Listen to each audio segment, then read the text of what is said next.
Yeah. Hey. All right. Hey. Yeah, I mean. So we about to take off. Hey. Please do remain calm.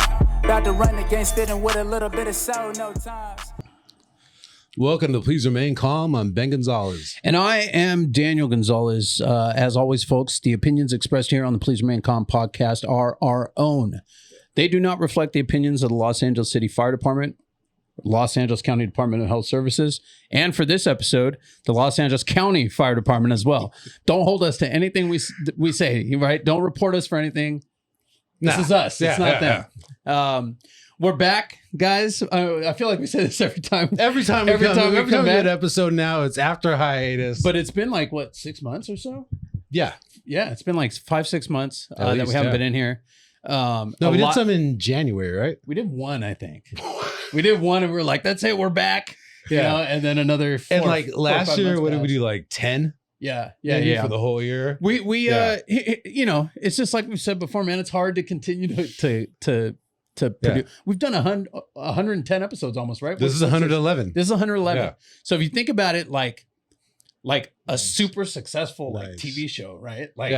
Like Seinfeld or something like that. You're talking about like 8 seasons. We made it to syndication. Of 12 episodes. That's what I'm saying. We could just run reruns. That's what we're saying. We're like that 70s show. We could, man. We could. And we should probably. We got to talk about that. But yeah, it's a lot of episodes to do and a lot of episodes to produce. And so just trying to keep with good topics and great guests and stuff like that. Sometimes we just kind of hit a lull with that. Lucky for us, we've got some great guests lined up over the next few weeks. And we have one of those today. We'll introduce him in just a minute here. A little bit of catch up. I mean, a lot has happened over the past 6 months. Yeah. And it's funny too, because there's so many different things that happened, like where we were off. Like it's hard to like even remember what to get back into and shit. But yeah, you had a big one that I would have forgotten about because it was like what, like a month ago? A month ago. Yeah. So for those of you that follow me, you know that last month I pretty much almost died. And it's something that is pretty prevalent with our profession too. You know, we're exposed to this a lot. So and a lot of people have asked me, and when I was actually in the hospital, people were like, "Oh shit, I can't wait for the podcast about this." Yeah. So I did want to touch on it. I was gonna say it could probably be like its own episode. It probably could, but I don't want to dwell on Let's make it a tease. Too much. Yeah. Basically, what happened, man, is I got an MRSA infection. MRSA, for those of you that don't know, MRSA is methicillin resistant Staphylococcus aureus. Right? Yeah. It is you know, we all have staph on our body, but this is like a antibiotic resistant strain of that. And when you get it into like a wound or something like that, you can get a huge abscess, and if it gets into your blood, that's when it can be really dangerous. So yeah, all the ambulance guys that listen to this podcast like made a fucking face as soon as you said it. Oh, definitely. It's something that you're exposed to when you first start out in this career. You get your EMT. And you're going to, you know, con homes all the time. You're doing in-facility transfers, or, you know, you get the call for, hey, this person's, you know, they're always altered, but they're a little bit more, they're drooling on the left side of their mouth instead of the right side of their mouth today. So they got to go to the hospital or whatever. But you always want to look out for people that are contact precautions, MRSA, because it's dangerous stuff. So basically what happened was I worked a shift. I worked on a Monday. I can't pinpoint where I could have picked it up. We did have a couple calls to a con home that day, and whatever, man. I'm pretty careful. I always, you know, I always glove up. I'm always careful. You know, if it is something like that, that's like respiratory, I'll mask up. Like I'm not afraid of wearing my mask and protect myself. But I came home on Tuesday. I wasn't feeling well, just kind of stomach hurting, nausea, and just like body aches and stuff. And by Tuesday night, I developed like a tiny, what I thought was a pimple on the edge of, like the very edge of my nostril, right? Oh, wait, so you were feeling sick before you had the pimple? Not even something to like write home about, dude. Like I was like, I wasn't gonna call in or anything, right? Okay. And then I developed a little pimple. In the morning when I woke up, I had a saw day in 94 as I was supposed to go to, and I popped that little pimple. No, like I wasn't digging in there. I didn't like scratch myself, nothing. It was like a real simple just squeeze. It popped. I was like, okay, cool. But I did not feel good. So I called in sick. By midday, where the pimple was like back, and it was like angry and red, right? Tender. My whole nose was tender. So I'm thinking like, shit, maybe I have like an ingrown hair in there or something like that, right? It like, fuck. So I'm like looking at it and it's just like kind of big and like bulbous a little bit, right? So then Bernie came home Tuesday night and I had told her about it. Like, damn, I got this little pimple on my nose and my nose is super tender. She comes home, she looks at it right away and she's like, oh, that's an abscess.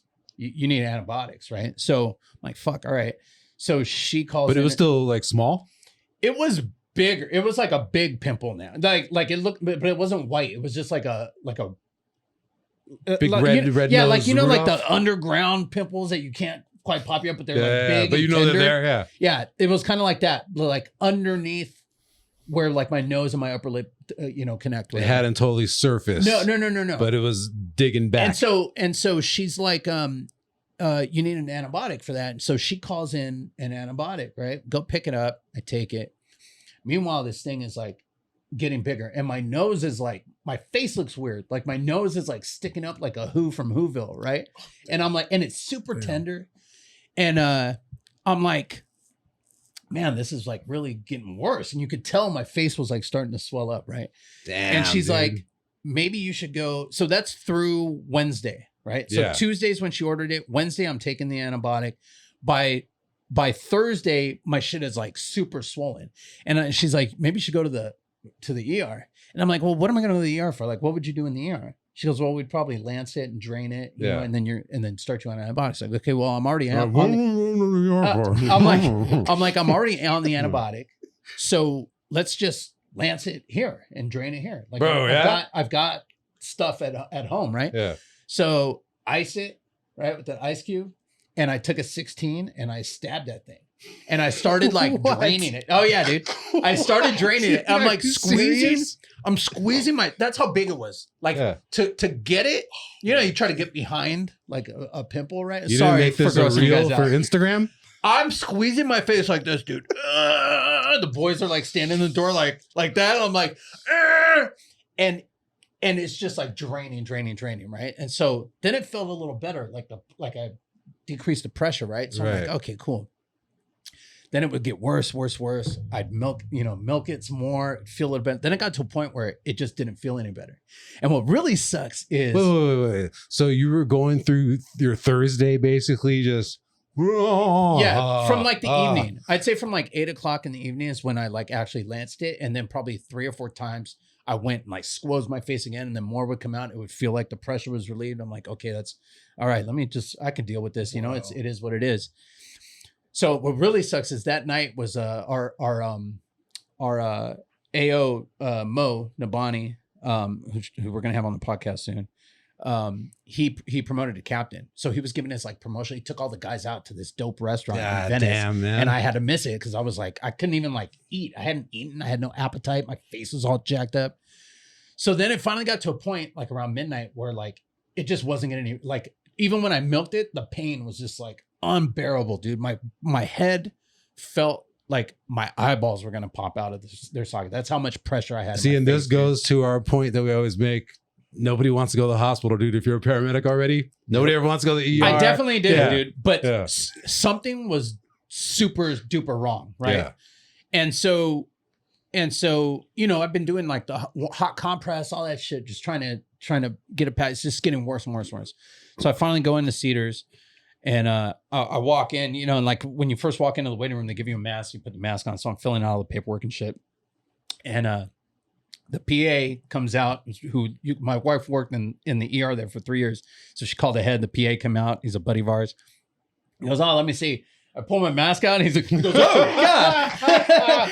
He's like, all right, come on. They took me back. They take me in. The doctor comes in. She's like, oh, my God, what happened? And so I tell her everything that happened. And wait, because at this point you lanced yourself. So you got like a hole. No, not really, dude. Yeah. Like it like closed up, and plus I didn't like lance myself with the scalpel. I had a 16 gauge needle that I just kind of stabbed through, so it was just like there's a little hole. Right? Yeah, okay. And she's like, holy shit. She goes, this, you have MRSA. She goes, this looks like classic MRSA, right? And by this time, my face looks like I have like a half a baseball under my nose, right? Yeah, everything's sticking up. Pictures were crazy. Tender. So they admit me to the hospital, dude. I wind up. They start an IV. They start me on IV vancomycin.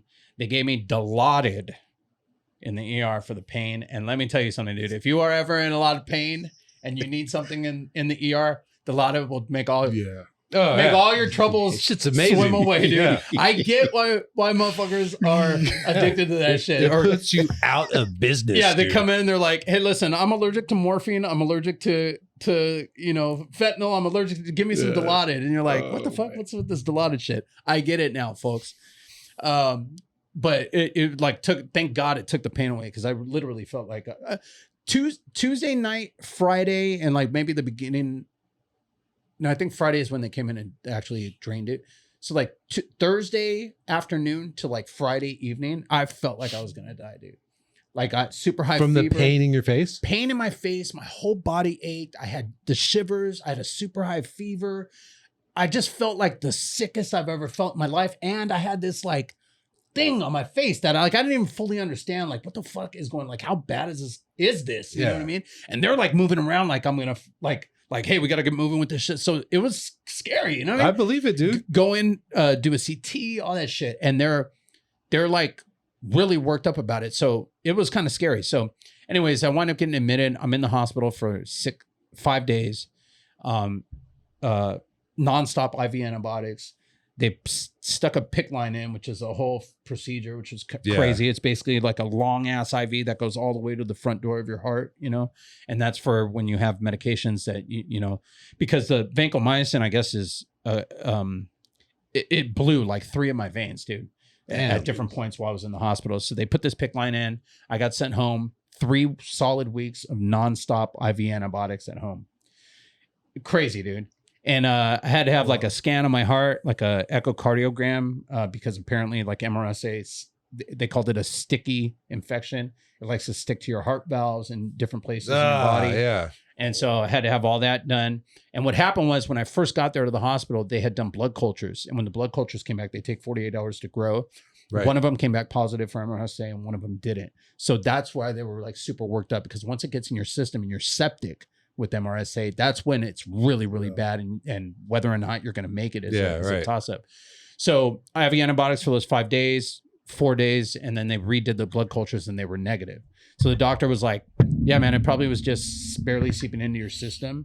And if you had waited till the morning to come in, you probably would have been in like much worse. Wow. Yeah. So a month, almost exactly a month, I was off pretty much on IV antibiotics that entire time, had that PICC line taken out, and then went back to work. And then this month is like the most I've ever worked in the history of being on the fire department. I think I had 11 sod days this month. Oh, nice. Working 21 out of the 30 days. Yeah, make it all up. I got to make up that money because like, so back off about no episodes. All right. I almost fucking died. So I've had a lot on my mind, people.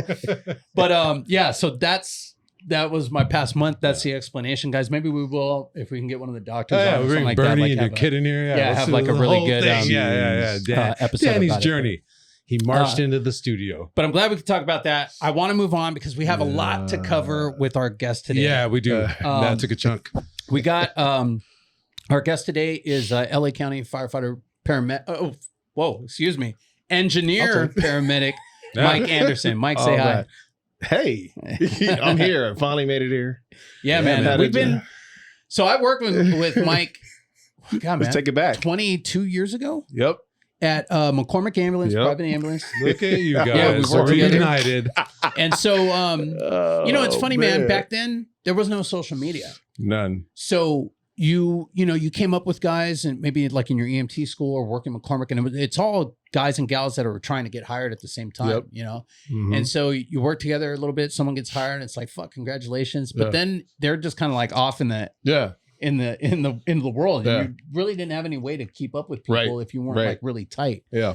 So then social media comes along, and I keep getting this DJ pops up in my shit. DJ Mike, and I'm like, and he has his DJ persona. He's got his hat down low, he's all like this, and I'm like, I know this guy from somewhere. Wait, so you get DJ videos of him popping up in your Explorer? Initially, because I get firefighter videos of him popping in my Explorer. I'm like, who's this dude? Because you work at Inglewood? It's an algorithm. Yeah, I know, right? Yeah, and it pops up, but it'll say DJ Mike, man. Like, why is he DJ? I party more than you, apparently. Yes, right. They know what to look for.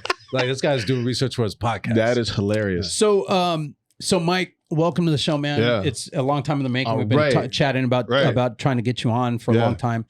I want to start off, and we do have a lot to talk about. Mike has worked, not only worked for McCormick, like I said, but worked for the Compton Fire Department for 15 years, and then left and came over to LA County after 15, which is a crazy thing, a crazy leap of faith to make. Yeah. So I want to touch on that. But he was also part of and he's also a DJ, but he's also part of a NBC show called LA Fire and Rescue. Yes. That was on NBC. It was a reality show that followed the LA County Fire Department along kind of their everyday lives and followed them on incidents and stuff like that. That was a pretty successful show. So we got a lot to touch on. Before we get into all that, I always ask firefighters that come on our show, because we have so many young up and comers coming on, I like to show them that, you know, there's not one particular path to getting to this job. No. How did you first think about even becoming a firefighter, and how did you take your first steps toward getting this career? It's going to sound a little cliche, but I wanted to be a firefighter since I was a kid. Like literally. I remember I grew up in the city of Los Angeles. So I was literally on the border. I was in Battalion 13. Okay. On the border of 57th district, and literally where I lived, I don't know if the district changed lines, but I lived right off of 65th and Normandy. I lived east of Normandy, right at 65th Street, not Place. Yeah. So directly across the street was 66's district. Yeah. So I would see either 57s or 66s going on calls going up and down Normandy. Yeah. And I remember being a kid, maybe 5 years old. What do they say? We can remember all the way back to about 4 or 5. Yeah. I can remember hearing the sirens and running to the front door just to see them drive by. Yeah. I remember they used to ride on the tailboard on the back of the engines back then. And I used to try to emulate that. Where I lived in LA, the houses were built in 1940, so they're up on a raised foundation. Yeah. And we had this porch and had this railing on the side of the porch. Yeah. There was this one birthday where my mom had brought me a red fire helmet and it had a light on top. And you used to hit the button and the light would spin and it would make a siren sound. So to me, I was the fire engine. I embodied the fire engine. So I would run around the house and then I'd run outside and I'd go to the side of the porch where the railing was, jump on the porch and act like I was on the back of the fire engine. And then I'd act like the fire engine stopped. I would jump off the porch, go to the front of the house, grab the water hose and put water on the plants. That's funny, man. And pretend like I was putting out the fire. And that's kind of where it all started. And as I gotten older, I looked into the Explorer program and I wasn't old enough. They said you had to be like, I think 13, 14 years old. Yeah, I think it's 14. And I was in high school. Yeah, it was with LA City. I was an Explorer at 66s. Okay. Well, I actually started at 26s. I called around. The Yellow That was Pages. my first house. The Yellow Pages. I called, found the fire station, found the number to 26s, and I remember the Explorer advisor at the time. I'm pretty sure he's probably retired now. His name was Wolf Chance. He was a firefighter, paramedic, I think, at the time, and he was running the Explorer program down there. And I was going to 26s, and I remember going to 26s and specifically because I know it was right next to the 10 freeway, and you got Chabalita right next door. So my mom would come pick me up after Explorer meetings or whatnot and get a big burrito. And they just closed down Chabalitas. Really? Oh, really? Yeah, they're gone. Yeah. Oh, man, we had one of the AOs from their work at 63s the other day. He was all bummed out. Yeah. Oh, damn. Because they used to take their taquitos or their tortillas over there to get deep fried real quick. 26s. That's funny. Chabalitas would deep fry them. Anyway. Wow. Yeah, no, Chabalitas was good. Anyway, damn, Chabalitas, dang, that sucks. Yeah, rest in peace, man. Anyway, so I started at 26s. I don't know what happened there. I think I don't know if we're having a lot of meetings or we're just harder to get happening. There. Yeah. And then I end up finding out 66s had a pulse and Explorer post. And when you're talking about being an Explorer too, man, those are some pretty good stations to be an Explorer out. Yeah. I went down there. Lance Matthews was our Explorer advisor at the time. A couple of firefighters I remember just from being around was Rosa Torres. I think she just retired. It was Rob Wilcox, I believe. Last when I left, I don't know if it was a BC. I'm pretty sure he retired. Let me see. Who else? I remember Dupuy before he passed. Oh wow. I remember him coming on engine 57 to get fuel at 66s. That's how crazy, back. man. That's how far back I go. Yeah. Who else do I remember? Kenny Knighton. So how Big long? Lou, I how remember long all were those you? guys. Oh yeah, Big Lou. Yeah. Big I think Lou's- last I remember when I was in Compton. he was at 79s. Yes, for a long time. yeah. We were transported to Gardena Memorial. Yeah. And I'd see him at 79s. Yeah, he's a good dude. He looks exactly how you would think a Big Lou would look. Yeah.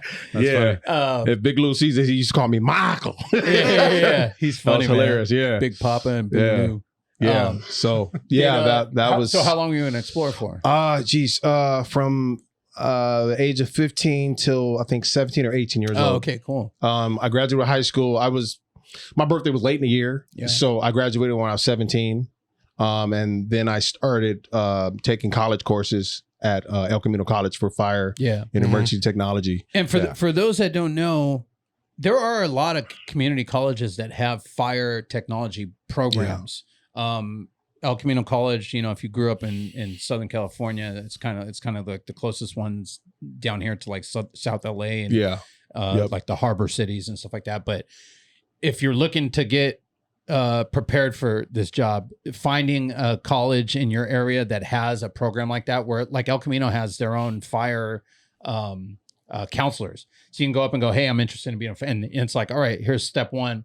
You're taking tools and equipment. Oh, and by the way, we're going to put you on the waiting list for the EMT class and the paramedic school and our private academy. We're putting you on those waiting lists. Yeah. So as you're going along, and then it's time for you to go do those things. At least you've been on the waiting list and your spot comes up. And, it's there for you.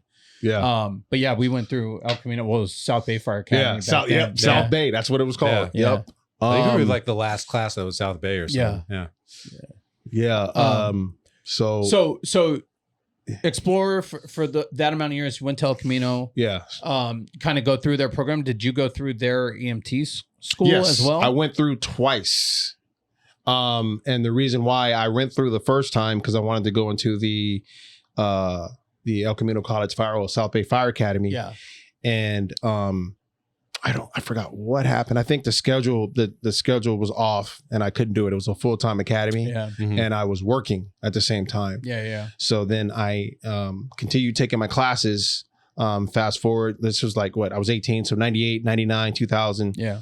I started taking my college courses and then I ended up taking EMT again and end up joining the fire academy in 2001. Okay. All right. It's right around when 9/11 happened. Yeah. And I remember I was working part-time at UPS as a package handler. I was delivering packages. That was doing the Christmas helping. That's where I started. I did that shit too. I started when I was 18. Yeah. So right when I kind of like stopped going to the Explorer, that's when I started working Christmas help. I left UPS to do ambulance. Oh, nice. Yeah. I did the same thing. I literally did the same thing. So hey, UPS is no joke these days, man. Those drivers get paid now. Oh, I know. Yeah. And that's what I heard. That was a big thing, like to become a full-time driver. But I'm like, I didn't want to do that. Yeah. I'd rather, I wanted to go fire and it's good that you bring up doing it twice, man, because that shit happens. Yeah. For those of you that are out there and you take a class, you take an EMT class or whatever, and for whatever reason, you're distracted by life or whatever, and it doesn't happen, or you fail that class, you don't pass your national registry exam. It's like that shit happens. Yeah. Don't let that flat tire, you know what I mean, deflate all your other tires. Change the fucking tire and get back on the road. And speaking of national registry, they didn't even have national registry back then. Yeah, that's true. I took it and I just kind of sat on it while I was taking my college courses, and I'm like, I wanted to go try to take or get my certification, but they're like, it was too long of a time that lapsed after I took the class, so I had to take it over.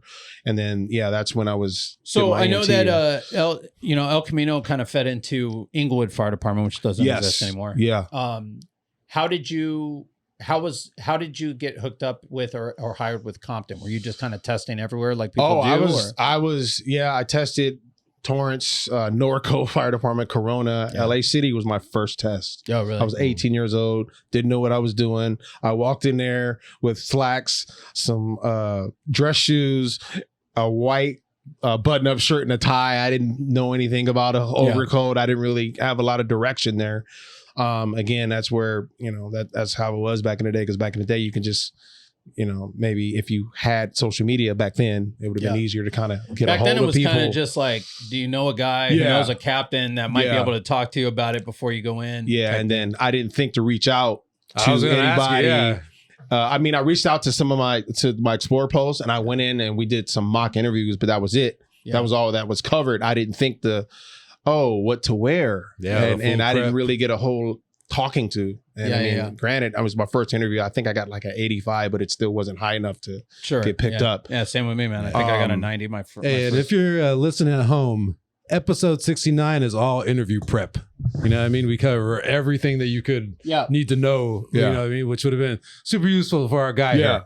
Yeah. And I remember, I think I purchased a book that was like an interview prep book. And I did all kinds of things for that. But yeah, I think maybe if I maybe answered the questions a little better than what I did, and then maybe if I was dressed, if I had a coat at least. You know, but I mean, I wasn't working, and then my mom at the time, she wasn't really working like that, and so money wasn't flowing like that to where I can go buy something. So, I mean, it is what it is. Things happen before it happened. Yeah. It was plus every and just like I said before, with failing a test or a class or something like that, every interview you do, every test that you take is an opportunity to improve. Like we used to have a Perfect Firefighter Candidate. Remember that? I remember that website? Perfect Firefighter Candidate, where they would just post like anyone that was hiring, every little like podunk town that was hiring volunteers or whatever. Fire careers too. Firecareers.com. And it was just like test everywhere that you can. Because even if you don't want to work at that place, or it's just not going to work out for your life, or you don't do well on the test, at least you've gone through the motions of like actually taking it and doing the interview and stuff like that. So that's good advice. Just test as much as you can.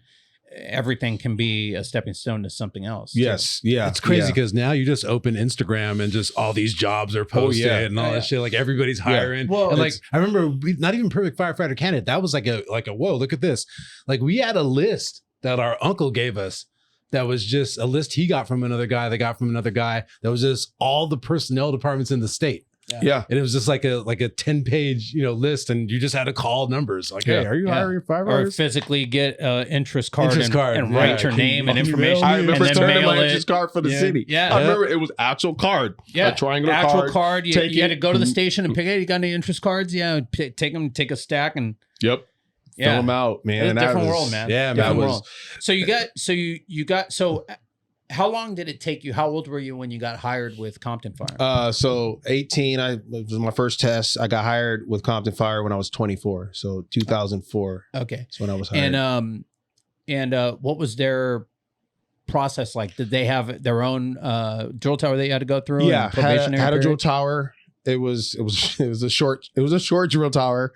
Some of the guys that were already on the job at the time kind of gave us some crap for it because it was short. So they put us through the ringer. It was more physical than anything. They just running push-ups, all kinds of calisthenic exercises and more push-ups. I was part of the reserve program prior. Oh, okay. So when the testing process was open for Compton Fire, we got priority to get an application. And that happens a lot at departments across the country. Man. So me being in reserve after going through South Bay or El Camino College Fire Academy, I was able to join the reserve program. And then once they opened up the testing process, we got priority. So I remember the day that we went to go turn in apps. I don't know what it's like today, but back then people were spending the night to turn an app in. And it was only 200 apps that were accepting. And we got first priority. And I remember showing up that morning and said, you had to show up to the station, get your ticket, and then drive over to 700 North Bullis. It's like a community center. And I remember parking my car because I saw a whole line of people going on the street. Like, oh, wow, people spent the night. And I remember parking. I had to park down at the end of the street because everybody was there. And walking past people in line that were intense that spent the night, and I'm walking past and I felt bad. I felt bad. Like, Compton. I was just in my bed all night, and I'm like, y'all trying to play it off. You're like, what's this line for? I'm just going to get some coffee, guys. And we turned in my app and got invited back to the written test. I remember there's one crazy question for anybody that from Compton Fire that remembers this or tested when I tested. it was a random question. It was like, it was something about a Greek god. It said, what did Icarus do? Right. That's what I laughed. I literally laughed in my head just like that when I read the question. I'm like, I mean, he flew too close to the sun, but you know. Yeah. Well, I didn't know that. Yeah. I had no idea. I'm like, and that was one of the answers. And like, it was some other answer. I'm like, I didn't even know who Icarus was, bro. Like, why you? This is a fire test. What does this have to do with being a firefighter? Man. That's funny, man. But yeah, that took me out. And then had that, then had the interview. It was a panel interview, had 3 people. And then after that, I think got put, I think it was like a quasi, like a background check. Yeah. And then went and met with the background investigator, filled out the paperwork, whatever. And then how many guys did they hire? I was sick. It was 17 of us. Because I remember 17 at once. Yeah, that's crazy. I remember we had shirts department that said "Fighting 17" after the backdraft. So that was the slogan. That's fun, but then we lost one guy. I don't know what happened. He just had to change the disappeared. shirts.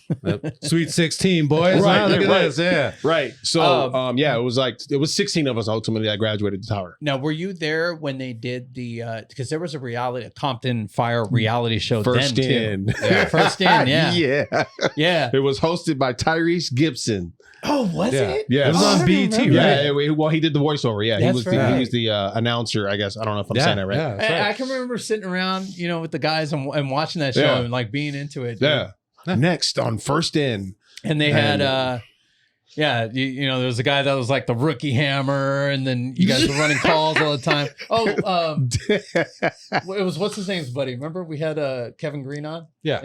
Kevin Green worked for Compton Fire for a little bit. Kevin was defending him. I was like, I remember. That's the only thing I remember is that dude being a dick. He's like, they showed him, all right? Cool guy. So it's funny because after the show I think aired in 2009. Yeah. Or into 2009, and then in 2010 March. Me and a bunch of guys from Compton went out to New York for Patty's Day. That was fun. That was my first time out there. Yeah. And we're just random on the subway in New York.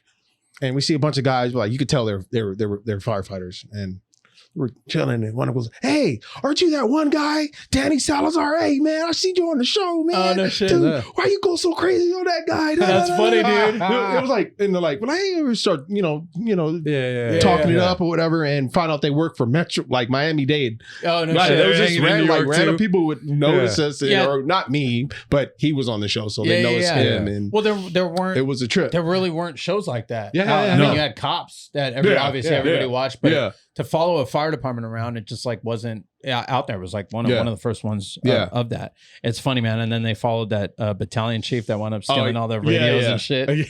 Wild. But yeah, I remember him because he was. We were all getting tattoos, and he was all fucking tatted up. So you wound up being at Compton for 15 years. 15 years. So, and did you promote within Compton at all? Or? I was on a promotional list For engineer or captain? Yes, for engineer. For engineer. Okay.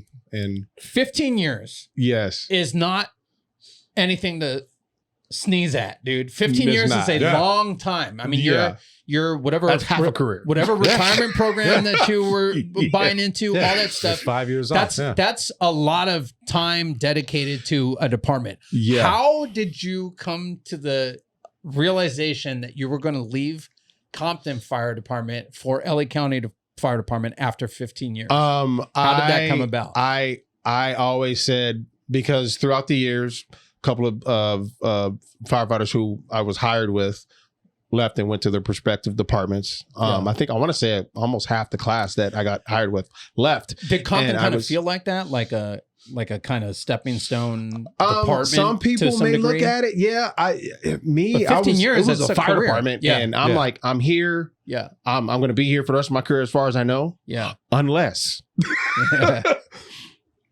I had an opportunity with LA County. I was like, and after just kind of seeing other people leave and them telling us their experiences at other departments, I'm like, it's not worth it going to another slightly larger agency. Sure, yeah. If I'm going to leave, I'm going to make it worth it. Sure. And I'm like, if I do leave, it'll be for LA County Fire. And preferably if I can leave and still get my paramedic bonus. Yeah. And that was a big deal for me because I'm like, if I can do that, that'd be awesome. And the fact that reciprocity with retirement. Yeah. That was a big thing. And were you able to roll your retirement from Compton into like a 401k or over to LA counties or what? Yeah. So Compton's under CalPERS and LACera's LA County's retirement agency or whatnot. And basically the time that I put in a Compton will also be matched with CalPERS will match the time that I put into LA County. Yeah, you don't lose your time. So I'm not losing my time at all. And I did research on that when I was in the testing process. I was calling LACera so much that guys Mike. Yeah, right. Guys would hit me up because they're like, oh, Mike Anderson knows about it. Hit him up. Because guys would call LACera themselves to try to get information, but they would be on hold for a long time. Yeah. So it got to the point to where I was dialed in. Like I knew you plan E, lot. plan D. Yeah, like I knew all the plans and everything. But going back to just me going over to county, I remember it was squad. LACD has rescues. We have squads. So it would be, me and your partner. Me and my partner would talk. I'm like, man, that'd be crazy if like county hired and they hired medics and had a lateral test. And this is back in 2016. Sure. Fast forward to 2018. I was also having the same conversations with our EMS captain at the time. And we would have those conversations throughout the year. And in 2018, I guess he went to an LA area fire chiefs meeting and some higher ups in LA County were there, including the fire chief at the time. Yeah. And they basically said, we're going to hire medics. And all the other chiefs from other agencies in the county were like, no, you can't do that. Don't do that. No, you're going to drain our departments. And basically it's like, well, I mean, if you had some type of program or some type of, if you had something to retain these guys, then I mean, that's not my fault. We got to do what we got to do. At that time, there was a huge paramedic shortage. Oh, yeah. I mean, all across the board, LA City, LA County, everybody. And so the EMS captain came back to the station. I was working that day. Yeah. He gets on the PA on the station. Beep, beep, beep. Hey, Anderson, come to the EMS office. I'm like, oh, crap. Did I mess up on paperwork? Yeah, sure. It was back when we were still doing paper. Patient care reports. And I go to the office. Hey, close the door. I'm like, damn, this must be bad. I'm like, did somebody die? Did we ship something that we weren't supposed to ship? He's like, hey, you never guess what I heard. I was like, what's that, Cap? He said, dude, LA County's they're going to hire paramedics. Yeah. I'm like, you shitting me. Yeah. I was like, dude, I'm not bullshitting. So I hit up my buddy who was a reserve in Compton a couple of years prior, who was a county fireman at the time. I'm like, hey, is this true? You guys hiring medics? Yeah. And he's all like, nah. I was like, yeah, I didn't think so. And he said, but then again, it's probably still up at the higher level. It hasn't trickled down. Yeah. So this is like July of 2019 July 2018. Yeah. November 2018, I get a text from my same buddy who I asked to try to confirm it. And he said, no. Random text. He goes, bro, it's happening. I'm like, what? And he sends me a screenshot of the email. Oh, okay, cool. That was sent. Yeah. I don't know. And at this point, you're 15 years with Compton. Yeah. You're on the engineers list. Yeah. And he sends me an email that says, the County Fire Department will be hiring paramedics. And these are the qualifications, blah, blah, blah. We're looking to open up the testing process in the spring of 2019. I'm like, oh, crap. And then like a couple of days later, the news was out there. And so I was like, hey, I grabbed the ball. Get ready, I shot my shot. Yeah, man. And, so you go through the whole hiring process with LA County, right? Interview, all that stuff. Yes. You get hired with them. You go back to county or to Compton, say, hey, I'm going to take this job over here. Now you're at LA County Fire. Yeah. You go through a whole probationary period, all that stuff. Yeah. So it wasn't like nothing shortened or anything because you were lateral? No. So our tower, preferably they wanted 2 years experience as well as a medic. Okay. So we had a wide range of people with experiences. There was 2 years and then there was guys like myself, 15 years on. Yeah. And so our tower was shortened. It was an expedited tower. Yeah. Typical county tower is like 18 weeks. Sure, yeah. Our tower was literally from day one to graduation day was 9 weeks exactly. Oh, and that is short. And on the grinder on the drill ground was 6 weeks. Okay. So whoa, so you had 2 short towers? Yeah. yes. Bastard. Yes, the only full tower that I actually had was El Camino College Fire Oh Academy. my God. No. And that was part-time. That was technically that was part-time. That was 20 weeks. Now, Yeah, that's what we did. 15. The biggest deterrent for me, if it were to come up for me, a 15-year fireman to go to a different department, would be having to be a rookie again. Yeah. Knowing that I've got 15 years. in Yeah, this we've career. had this talk with other guys So too. were the guys, and obviously there's a history in the fire department of like guys being hard on rookies. Mhm. That's kind of changed. It seems like over the past like decade. Oh or yeah, so. yeah. There's a lot nicer, kinder, gentler Definitely. fire what department. was your rookie year like? You know, having so much time under your belt. It was awesome. It rough? No, Oh. it was awesome. Was it? Okay, It was cool. like I got treated better. I'm going in there playing the game, and guys, like, you know, when they get to know you, when they don't ask, then they're like, okay, they kind of treat you like, but then you do certain things on calls or Yeah, certain they're things like, around oh, the this dude station. knows what he's doing. Yes, Yeah. and then they were like, hey, where'd you work? Did you work somewhere? I was like, yes, sir. Where'd you work? It's like Compton. I'm like, how long were you there? 15. Oh, Yeah. dude, there we go. Yeah. Don't call me sir. I should be calling you sir. Yeah. I'm like, oh, man. Like I got that a few times. Like, Yeah. and it was great. I'm like, the guys treated me great. Like, you know, There you and then, you know, obviously my experience showed on calls and sometimes in drills or whatnot. So, I do want to talk about LA Fire and Rescue. yes. So you get on with LA County. You're on for a little bit. How long ago did you make engineer? It's been a year. So Yeah, been a year. You're what, 4 years on the job when you promote to Yeah, engineer? just over 4 years. Yep. So when you came in, you kind of had that on your mind already, like, Yeah. hey, I'm gonna go hard and study and, and promote as soon as I can. Yeah. So this show comes about. Now, I've been at busy spots throughout my career too. Yes. I spent some time at 9s. I spent some time at 57s, Yep. you know, right where you grew up. And at both of those locations, we had different instances where we had camera guys and people come out to like film us with the idea that they might do a TV show following us around. I always thought it was funny because I always felt like guys don't act the same when there's a camera around.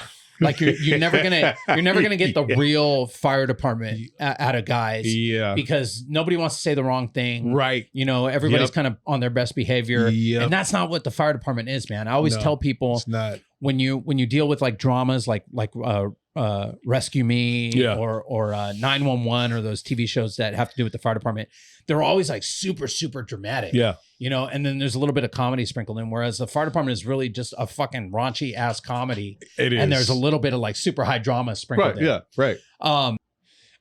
This show, obviously produced by Dick Wolf.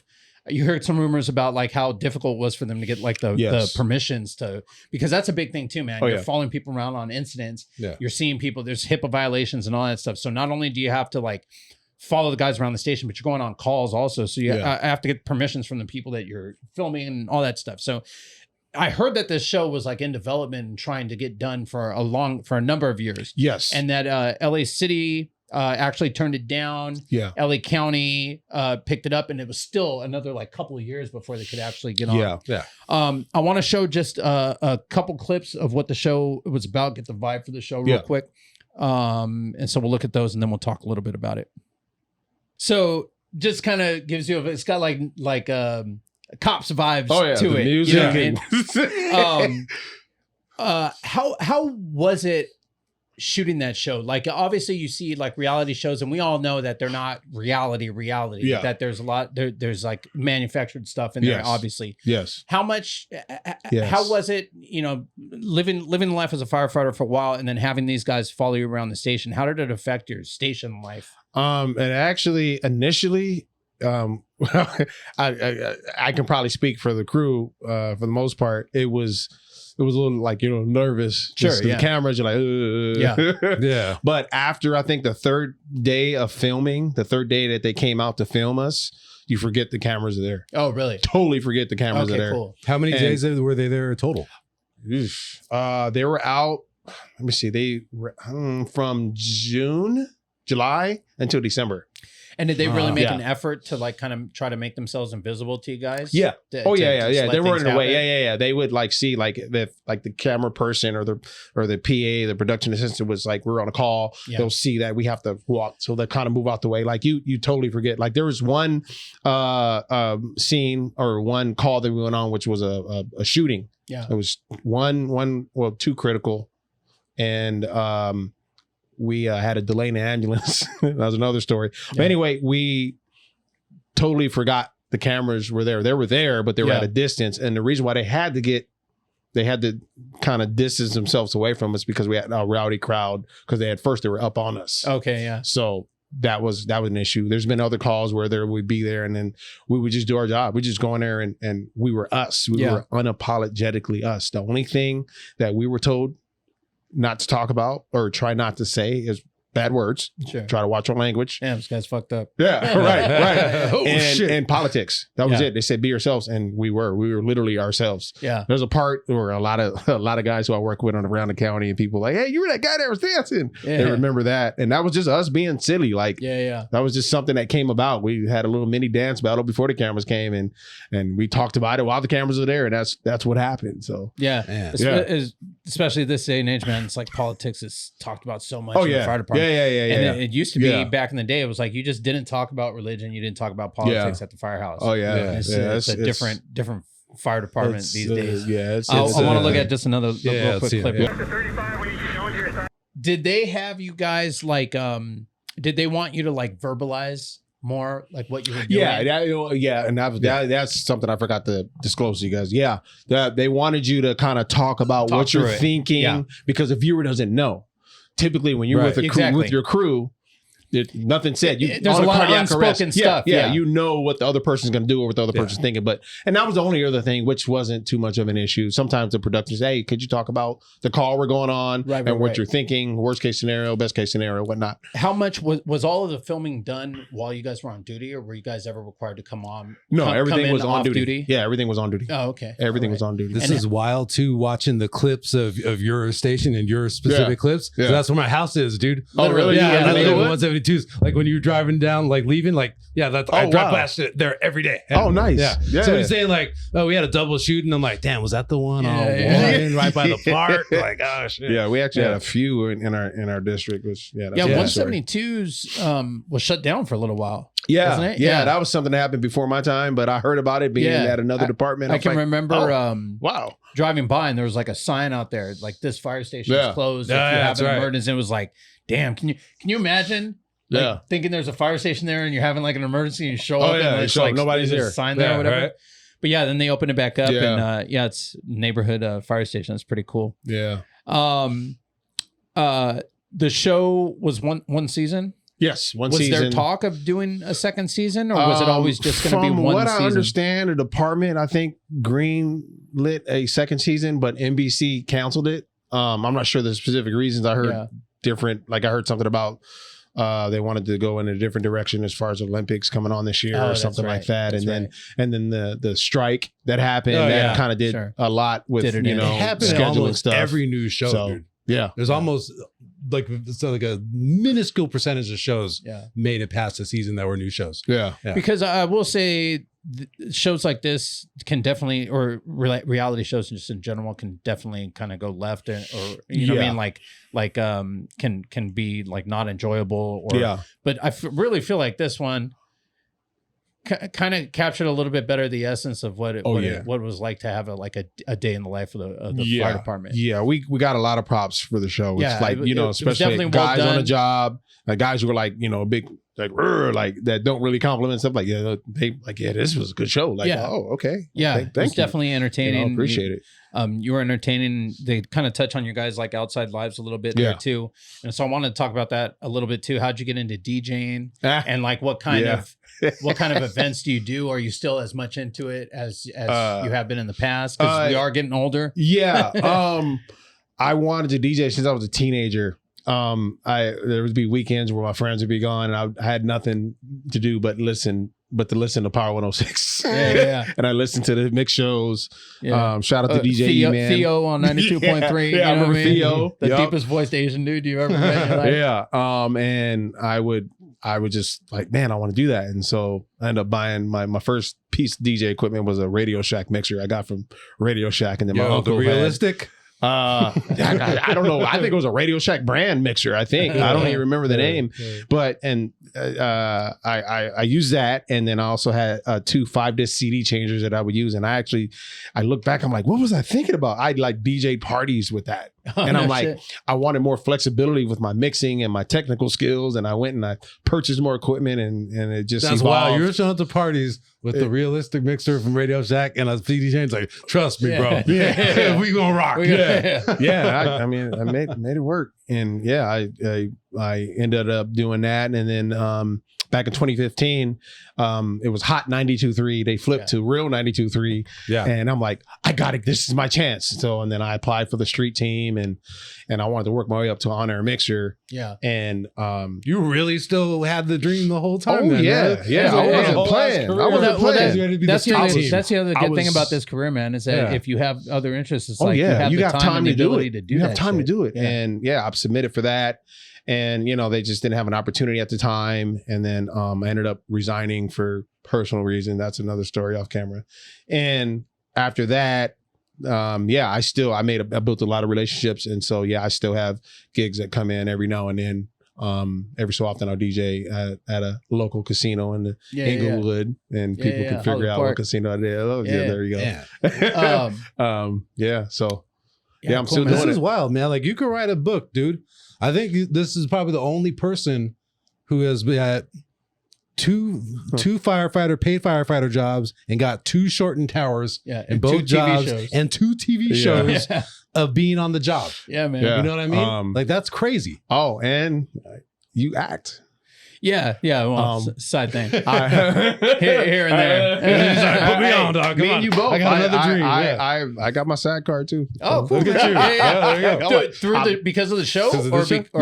I got it on my own. I've been on Station 19. Oh, that's right. Yeah, you've worked with Steve. I did an episode or 2 with Grey's Anatomy. Oh, okay. Yeah. But with the whole Seattle fire. Same world. Yeah. Bro, you're gonna have a sitcom about yourself pretty soon, man. Yeah. I actually just flew out I don't know what the kids are saying now, and I hate this word. They say flued out. I hate that. I don't it grinds my gears. But I got just for shits and giggles, I got flued out to do an episode. It's called Landman. There's some show with Billy Bob Thornton is one of the stars, and they literally flew us out. Cool, man. They paid for our travel, got paid for the day that we filmed, and paid for our travel back. Was it a firefighter part? Yeah, it was a firefighter part that was in there. So that was cool. Steve Smith works at 63's. Oh, I know Steve. Yeah. Steve does station. I think he's been in since the very beginning. Oh yeah, that's how I met him. Yeah, I did an episode of Grey's Anatomy and kind of used the same guys. For both of those. But cool, man. So I'll see you at the SAG brunch. I know. You gotta call me, man. We're coming up to time. Before we end the show today, I did want to acknowledge LA County Fire Department lost a firefighter in the line of duty just the other day. It was an incident that in hindsight, when you look back at it, you really kind of you always have these kind of what's the risk versus gain? How much are we going to risk here? Right. And what are we going to gain from risking that much on here? And so this is one of those incidents that, the fire department is very reactionary in the way we create our policies, the way we do things. Yeah. Firefighter Andrew Pontius was a firefighter in Palmdale, right? It's Palmdale area. Do you know what 93s. Station? 93s in Palmdale. You just worked up in that area yesterday. Our cousin is in the next battalion over. But it's one of those things that it could happen to anybody. It was a huge a earth mover that was burning. Yeah. And it sounds like he was fighting that fire, the huge tire on that thing exploded. Yeah. And killed him instantly. It's just a reminder that this is a very dangerous career. Yep. It's a reminder that no matter what your experience, how good of a firefighter that you are, things can always go sideways on you. So you have to make sure, number one, that you're safe. Wear all your safety equipment. Yep. Always try to leave yourself an out and don't get complacent and think that everything's going to go the way it should go on every incident. Not to say that he should have known that this was going to happen or anything like that. Right. Accidents happen, tragedies happen, and this is definitely a tragic accident. But I wanted to mention him. Obviously, anytime a firefighter dies anywhere in the country in the line of duty, it's something that you take to heart. Yeah. When you're in this profession, and to have it happen so close to home with a sister, brother, fire department. Yeah. It really hits close to home, and so our prayers and thoughts go out to his family, to you, and all your brothers and sisters with the LA County Fire Department. Man, thank you. We all feel his death, but sorry to end on a downer note. Mike, man, thank you so much for coming. Appreciate and it. chatting with us, man. Appreciate it. Thank you. Do you want to give out your Instagram or anything you want to promote? Yeah, at DJ Mike Man on Instagram. That's it. At DJ Mike DJ MikeMan. One last thing. What are the top food spots of 172s for you guys? Oh man, geez, I love Jamaican food. I can't handle the spice, but I eat it. So there's Little Kingston technically in 58th district, but it's just outside of 172. So it's our I think they closed, man. The one next to Wiener Schnitzel. They closed? I think they closed it. I haven't been there in over a year. Yeah, really? The last time I went by there, look at it was closed. Well, I know I keep getting the mic. I know Hungry Joe's on La Brea. That's in 172. Okay, I can't think of the cross street, but it's just north of Centinela on the right hand side. If you're going north on La Brea Pass, Hungry Joe's, like a little strip mall right there. Yeah. And they say if it looks dangerous, the food's good. Yeah, exactly. But they got a bee in the window. You know that food's good. You know that food's good. They got the Storm Burgers up by there now too. Yeah, I don't know. I feel some kind of way about Storm Burgers. I had their fries whenever I was like, I don't know. Maybe I got to go try it again. No shade to Storm Burgers if somebody from Storm Burgers is watching. Where can they follow you, Ben? You can follow me at Ben9Humor, Ben_9Humor, like benign humor on Instagram and Twitter. You can follow me at DannyGonzo34 on Instagram. And you can follow the show, PRC Pod, on Instagram, or PRC Podcast on TikTok, PRC Pod on Twitter, or you can email us, contact prcpod@gmail.com. And that's it, man. New episodes are here, dude. Hey, comment, like, share the show, subscribe, all that stuff. We are back at least for another 4 weeks. I've always wanted to say anyway, subscribe. thank you guys for listening. We'll see you next week. All right. Thanks, man. Later. Thanks.